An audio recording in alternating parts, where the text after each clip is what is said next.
All right, welcome to The Explainer. Today, we're diving into a real mystery. We're off to this super remote corner of Sri Lanka to figure something out.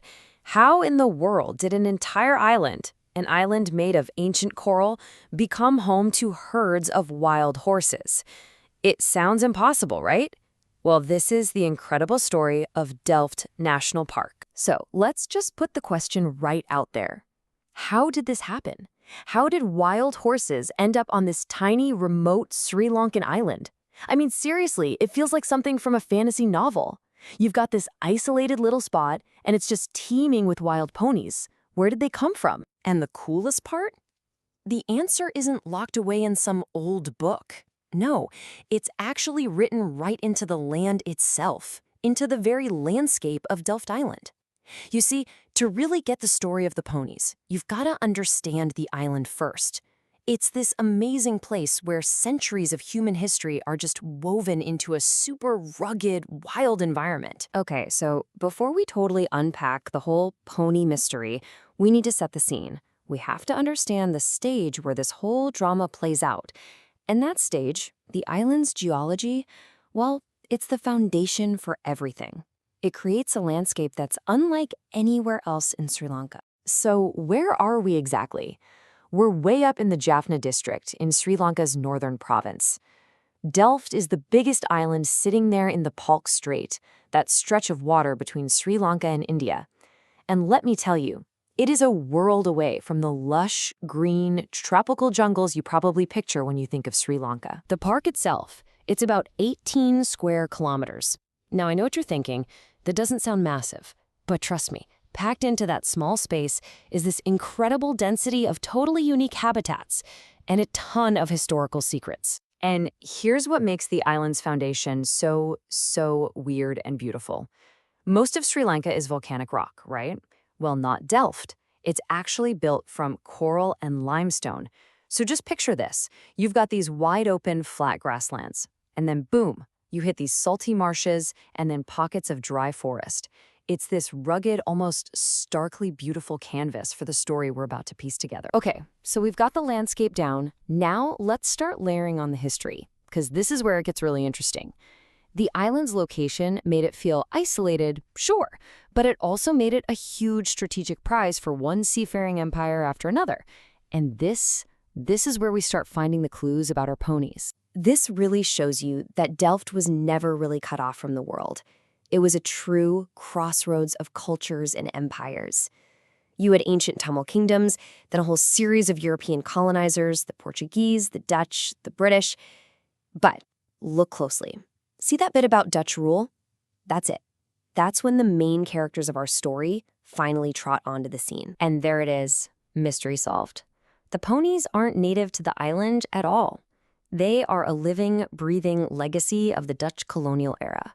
The Dutch brought them over for their own reasons, probably for transport or breeding. And then, when their colonial rule ended, the horses were just left behind. And they did what animals do. They adapted.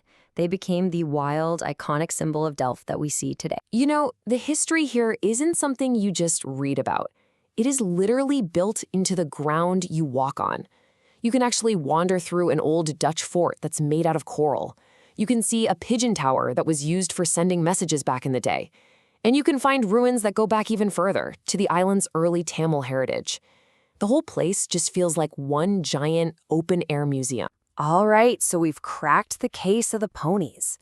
Now, what's it actually like to go and explore this amazing national park today? How can you go and experience this incredible mix of wild nature and deep history for yourself? Well, just getting to Delft is an adventure all on its own. The trip really drives home how remote this place is. First, you start in the northern city of Jaffna.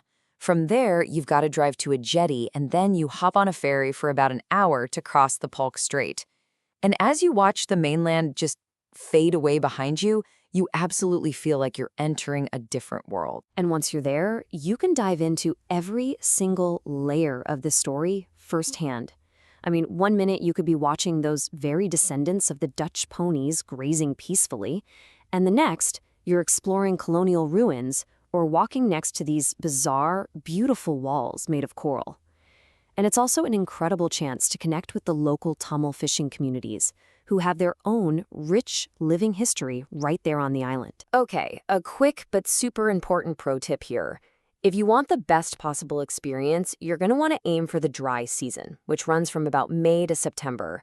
The weather is just way more pleasant, and it's the perfect time for spotting all that wildlife against that stark, stunning landscape. So, okay, we've talked about the wild ponies, we've talked about the amazing history, but what's the big picture here? What's the real takeaway from Delft National Park? Why does this little island actually matter so much? This quote, it just nails it. It really gets to the heart of what Delft is. It's not just another nature reserve.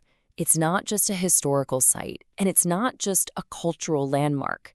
It's one of those incredibly rare places where all three of those things are totally fused together. And that powerful mix is what makes it absolutely one of a kind. But, and this is a big but, it's a very fragile paradise. Think about it. The very ponies that make the island so famous are also contributing to overgrazing. And on top of that, the park is dealing with invasive plant species and just general habitat destruction. So this whole delicate balance is under a ton of pressure. And that kind of leaves us with this final, really thought-provoking question. On an island like this, where the main historical attraction, the ponies, is also a direct threat to the natural ecosystem, what does it even mean to preserve it? How do you protect nature and history when they're so deeply and sometimes even destructively tangled up together? It's a tough question for a really complex and beautiful place. Thanks for joining us on The Explainer.